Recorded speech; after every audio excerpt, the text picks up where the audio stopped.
हजुरको नेम के हो नि? हजुरको नेम के हो नि? अम्ब्रेला।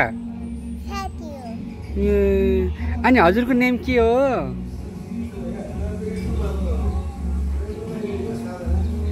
एकचोटि साथीलाई हक गरिदिनुहोस् त, फेरि हक गरिदिनुहोस् त।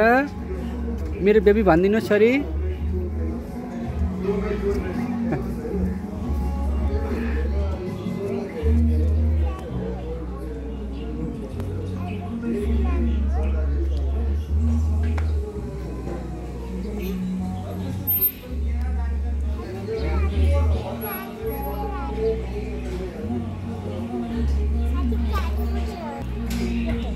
हजुर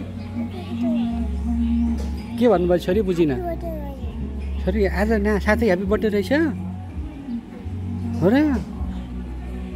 त्यसपछि साथीले ह्याप्पी बर्थडे टु यु भन्नु जानुहोस्, जानुहोस्। ए सँगै गएर बस्नु, यताबाट बस्नु, सँगै बस्नु, यताबाट बस्नु, सँगै बस्नु, बस्नु।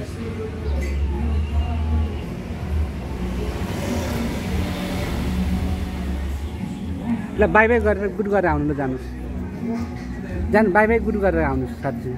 गुड गर्नु, गुड।